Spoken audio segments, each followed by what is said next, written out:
বন্ধুরা, আজ ঝড়ো ঝড়ো মুখর বাদল দিনে সকলকে শুভেচ্ছা জানাই। এই বৃষ্টি মনের মধ্যে একটা অকারণ পুলক এনে দেয়, মনের মধ্যে সঙ্গীতের একটা আবেশ এনে দেয়। আমাদের বাংলা ও হিন্দি মিলে অন্তত 50টা গান আছে বর্ষা সম্বন্ধে, কিন্তু আমি যে অসুর আর কি, সেটা আমার সম্যকভাবে অন্য সকলের মতোই জানা আছে। তা সত্ত্বেও চেপে রাখা যায় না। আর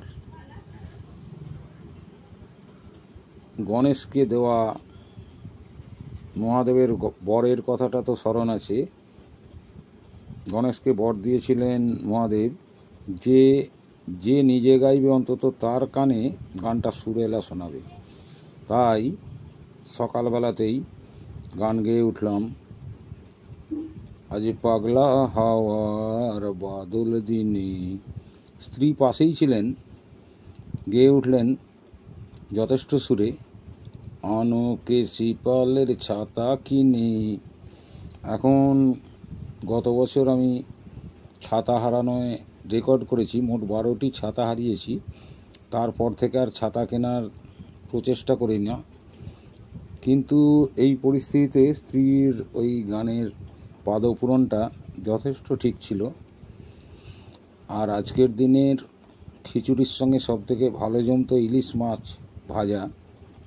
এখন আমার বাড়ি থেকে ইলিশ মাছ পাওয়া যায় প্রায় 18 কিলোমিটার দূরে, সুতরাং ওই ইচ্ছা ত্যাগ করতে হয়েছে। আমার বাড়ির 3টি ছেলে মেয়ে, আমার কনিষ্ঠা কন্যা এবং 2 ভ্রাতুষ্পুত্র ছবি আঁকা শেখে অনেক দিন ধরেই। ছোট মেয়ে অত্যন্ত পরিশ্রমী মেয়ে, সকালে উঠে তাড়াহুড়ো করে চুঁচুড়ায় কলেজ যায়, কিন্তু আজকে এই বৃষ্টির জন্যে বেরোতে পারেনি। ওকে বলেছি একটা সুন্দর দেখে ইলিশ মাছের ছবি আঁকতে, যেটা খিচুড়ির পাতের পাশে নিয়ে খাবো।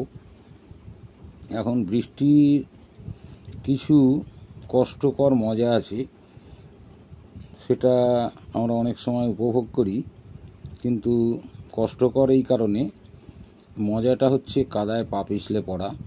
যারা দেখে প্রত্যেকেই হাসে, কিন্তু যে লোকটি পড়ে তার অবস্থা সঙ্গীন হয়।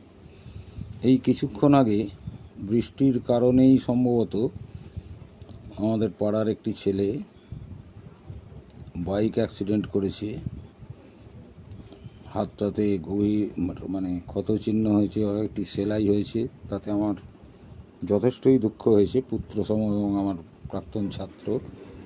যাই হোক, এই বৃষ্টির দিন সকলে আনন্দে কাটান, এই শুভেচ্ছা জানিয়ে আপাতত শেষ করছি।